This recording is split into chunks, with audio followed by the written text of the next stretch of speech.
ഷിത ജഗത്ത് കോഴിക്കോട്ട് നിന്നും ചേരുന്നുണ്ട്. ഷിത, ഈ സംഭവം നടക്കുമ്പോൾ അത് കഴിഞ്ഞതിന് ശേഷമുള്ള വിചാരണ നടക്കുമ്പോഴൊക്കെ കൃത്യമായി കേസ് ഫോളോ ചെയ്ത ഒരാളും കൂടിയാണ് ഷിത. ഇപ്പോൾ കെ കൃഷ്ണനെ അന്ന് വെറുതെ വിട്ടതിൽ വലിയ പ്രതിഷേധം ഇത് കെ രമയ്ക്ക് മാത്രമായിരുന്നില്ല, പല കോണുകളിൽ നിന്ന് പ്രതിഷേധം ഉയർന്നതാണ്. അപ്പോൾ കെ കൃഷ്ണനെയും അപ്പം ജ്യോതി ബാബുവിനെയും ഒക്കെ വെറുതെ വിട്ടത് കോടതി തള്ളുകയും അവരെ കൂടി പ്രതിപട്ടികയിൽ ചേർക്കാനുള്ള ഉത്തരവും കൂടി വരുമ്പോൾ എങ്ങനെയാണ് ഇപ്പോൾ ഈ കേസിന്റെ നാൾ വഴികളെ കാണേണ്ടത്? എത്ര കണ്ട് തിരിച്ചടിയാണ് പ്രതികളെ സംബന്ധിച്ചിടത്തോളം ഇന്നത്തെ കോർട്ട് ഓർഡർ? അതായത് അന്ന് വിധിപ്പകർപ്പിൽ പറയുന്നുണ്ടായിരുന്നത് കെ കൃഷ്ണൻ, ജ്യോതി ബാബു, പി മോഹനൻ ഇവർക്കെതിരെയുള്ള കുറ്റങ്ങൾ തെളിയിക്കാൻ സാധിച്ചിട്ടില്ല എന്നുള്ളതായിരുന്നു. 128B IPC. ഒറ്റ നിമിഷം ഷിത, ഇപ്പോൾ കെ രമ പ്രതികരിക്കുന്നതിലേക്ക്. അവരുടെ ശിക്ഷയും ശരിവെച്ചു. അതോടൊപ്പം രണ്ടുപേർ, ഒഞ്ചിയം ഏരിയ കമ്മിറ്റി മെമ്പറായിരുന്ന കെ കൃഷ്ണൻ, കൂത്തുപറമ്പ് പാനൂരിലെ ജ്യോതി ബാബു, ഈ രണ്ട് പ്രതികളെയും കൂടി കുറ്റക്കാരാണെന്ന് കണ്ടെത്തി അവരെ ശിക്ഷിക്കാനും കൂടി കോടതി തീരുമാനിച്ചിരിക്കുകയാണ്. ഏറ്റവും നല്ല വിധിയാണ് വന്നിരിക്കുന്നത്. അഭിപ്രായം പറഞ്ഞതിനാണ് ചന്ദ്രശേഖരനെ പാർട്ടി ആലോചിച്ച് വെട്ടിക്കൊന്നത്. അത് ശരിയാണെന്നാണ് കോടതി ഇപ്പോൾ പറഞ്ഞിരിക്കുന്നത്. വളരെ നല്ല വാദങ്ങൾ, 5 മാസം നീണ്ടുനിന്ന വാദമാണ് ഹൈക്കോടതിയിൽ നടന്നത്. ഞങ്ങളുടെ പ്രോസിക്യൂട്ടർ അഡ്വക്കേറ്റ് കുമാരൻകുട്ടി, എൻ്റെ വക്കീൽ അഡ്വക്കേറ്റ് രാജീവ് വളരെ നന്നായി കേസ്, അഡ്വക്കേറ്റ് സഫൽ വളരെ നന്നായിട്ട് ഈ കേസ് കൈകാര്യം ചെയ്തു.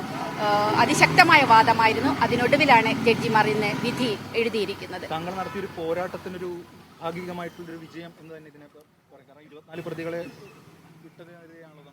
അതെ, തീർച്ചയായിട്ടും നല്ല വിജയമാണ്. ഞങ്ങൾ ഇനി ഗൂഢാലോചന മറ്റുള്ള ഇപ്പൊ ശിക്ഷിച്ചവർക്ക് ക്യാപിറ്റൽ പണിഷ്മെന്റ് കൊടുത്തവർക്ക് അതിന് മുകളിലുള്ള ശിക്ഷ കൊടുക്കാനായിട്ട് 26-ാം തീയതി ഹൈക്കോടതിയിൽ ഹാജരാവാൻ പറഞ്ഞിട്ടുണ്ട്. അതാണ് അതിനകത്തുള്ള ഏറ്റവും വലിയ ഇത്. അതായത് പൊളിറ്റിക്കൽ മർഡർ ഇനി നടക്കരുത് എന്നുള്ളതിനുള്ള ഒരു ഇതാണ്. അതായത് ജീവപര്യന്തം ശിക്ഷിച്ചിരുന്ന ആളുകൾക്ക് ശിക്ഷ കൂട്ടാനായിട്ട് 26-ാം തീയതി ഹൈക്കോടതിയിലെ പ്രതികളെ ഹാജരാക്കാൻ പറഞ്ഞു. അല്ല, എല്ലാ പ്രതികളും പ്രോസിക്യൂഷൻ അപ്പീലുണ്ട്, വിക്ടിം അപ്പീലും ഉണ്ടായിരുന്നു, രമയുടെ അപ്പീലും ഉണ്ടായിരുന്നു. അതിനകത്ത് ശിക്ഷയെക്കുറിച്ചുള്ള വാദം അവരുടെ ഭാഗം കേൾക്കാനും ശിക്ഷയെക്കുറിച്ച് പ്രോസിക്യൂഷനെ കേൾക്കാനും വേണ്ടി വെച്ചിട്ടുണ്ട്. ജയിലിൽ നിന്നും റിപ്പോർട്ട് വിളിപ്പിച്ചിട്ടുണ്ട്. അവരുടെ സബ്സിക്വന്റ് കോണ്ടാക്ട് എങ്ങനെയായിരുന്നു എന്നറിയാൻ, പിന്നെ സൈക്കോളജിക്കൽ അനാലിസിസ് നടത്തിയിട്ട് അതിന്റെ കൊടുക്കാനും പറഞ്ഞിട്ടുണ്ട്. ഇവിടെ സബ്മിറ്റ് ചെയ്യാൻ പറഞ്ഞിട്ടുണ്ട്.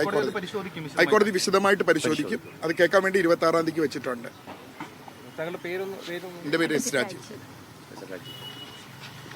സാറാണ് പ്രോസിക്യൂട്ടർ. വളരെ 4.5 മാസം വളരെ ശക്തമായിട്ട്, അതായത് ഏതാണ്ട് 18 മണിക്കൂറോളം ഇരുന്ന് വർക്ക് ചെയ്തിട്ടാണ് ഈ കേസിനെ. ഒരു പൊളിറ്റിക്കൽ മർഡർ ആകുമ്പോൾ ഉണ്ടാവുന്ന കുഴപ്പം എന്താണെന്ന് വെച്ചാൽ സാക്ഷികളെ കിട്ടാനുള്ള ബുദ്ധിമുട്ട് എല്ലാവർക്കും അറിയാം. എല്ലാവരും പേടിപ്പിക്കും. 56 സാർ പറഞ്ഞാൽ മതി. വളരെ ഗൗരവമായി തന്നെ ഹൈക്കോടതി ഈ കേസിലെ തെളിവുകളെല്ലാം പരിശോധിച്ചിട്ടുണ്ട്. ഇത്രയധികം നീണ്ടുനിന്ന ഒരു അപ്പീൽ വാദം ഈ കോടതിയിൽ നേരത്തെ നടന്നിട്ടില്ല എന്നാണ് ഞാൻ മനസ്സിലാക്കുന്നത്. എന്നാലും അത്രത്തോളം വിശദാംശങ്ങളിലേക്ക് കടന്നുകൊണ്ട് എല്ലാ കാര്യങ്ങളെ സംബന്ധിച്ചിടത്തോളം ഏറ്റവും ചെറിയതായിട്ടുള്ളത് പോലും പ്രതിഭാഗം ചൂണ്ടിക്കാണിച്ചിട്ടുള്ളതും വാദിഭാഗം ചൂണ്ടിക്കാണിച്ചിട്ടുള്ളതുമായുള്ള വിഷയങ്ങളിലേക്ക് കോടതി ഇറങ്ങിച്ചെന്നിട്ടുണ്ട്, പരിശോധിച്ചിട്ടുണ്ട്. അത് വേണ്ട വിധത്തിൽ പരിഗണിക്കപ്പെട്ടു എന്ന് തന്നെയാണ് പ്രോസിക്യൂഷൻ്റെ അഭിപ്രായം. ഒരുപാട് സാക്ഷികൾ ഈ കേസിൽ കൂറുമാറിപ്പോയിട്ടുണ്ട്. പ്രോസിക്യൂഷനെ ഏറ്റവും അധികം വിഷമിപ്പിച്ചിട്ടുള്ള, അല്ലെങ്കിൽ പ്രോസിക്യൂഷൻ കേസ് തെളിയിക്കുന്നതിന് അത്യാവശ്യമായി തെളിവ് കൊടുക്കും എന്ന് പറഞ്ഞിട്ടുള്ള സാക്ഷികൾ, അത് മാത്രമല്ല, മൊഴി കൊടുക്കുക മാത്രമല്ല, മജിസ്ട്രേറ്റിൻ്റെ മുമ്പാകെ ചെന്ന് മൊഴി കൊടുക്കുക പോലും ചെയ്തിട്ടുള്ള സാക്ഷികൾ,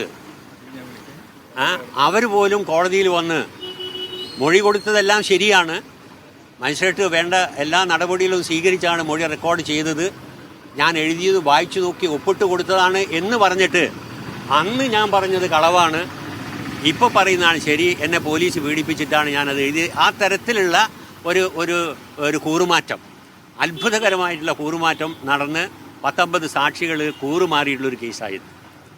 ആ കേസിൽ ഉള്ള തെളിവുകൾ മതിയായ തെളിവ് തന്നെയാണ്. അത് വെച്ച് പരിശോധിച്ച് കീഴ്ക്കോടതി ശിക്ഷിച്ചിട്ടുണ്ട്. പക്ഷേ കീഴ്ക്കോടതി സംശയത്തിൻ്റെ ആനുകൂല്യം നൽകിയിട്ടാണ് താഴെയുള്ള കോടതിയിൽ നിന്നുള്ള വിധിയിൽ ചില ആളുകളെ വിട്ടയച്ചിട്ടുള്ളത്. അതിലൊന്ന് ഈ വിട്ടയച്ചതിനെതിരായിട്ട് പ്രോസിക്യൂഷൻ അപ്പീൽ കൊടുത്തിരുന്നു. വിട്ടയച്ചിട്ടുള്ള എല്ലാ പ്രതികളെയും ശിക്ഷിക്കണമെന്ന് തന്നെയാണ് അപ്പീലിൽ പറഞ്ഞിട്ടുള്ളത്. അതിൽ ഇപ്പോൾ കിട്ടിയിട്ടുള്ളത്, പ്രോസിക്യൂഷൻ അനുകൂലമായി കിട്ടിയിട്ടുള്ളത് വിട്ടയക്കപ്പെട്ടിട്ടുള്ള കെ കൃഷ്ണനെയും ജ്യോതി ബാബുവിനെ അവർ ഗൂഢാലോചനയിൽ പങ്കെടുത്ത ആളുകളാണ്. ബാക്കിയുള്ളവരുടെ കാര്യത്തിൽ ഇപ്പം എങ്ങനെയാണ്? 24 പേര് ഉണ്ടല്ലോ, അതിൽ 2 പേർ മാത്രമാണ്. ആ 2 പേര് മാത്രമാണ്. ബാക്കിയുള്ള ആളുകൾ ഇത്രത്തോളം ഗൗരവമുള്ള തെളിവല്ല. അത് പ്രോസിക്യൂഷന് പറയാവുന്നതാണ്.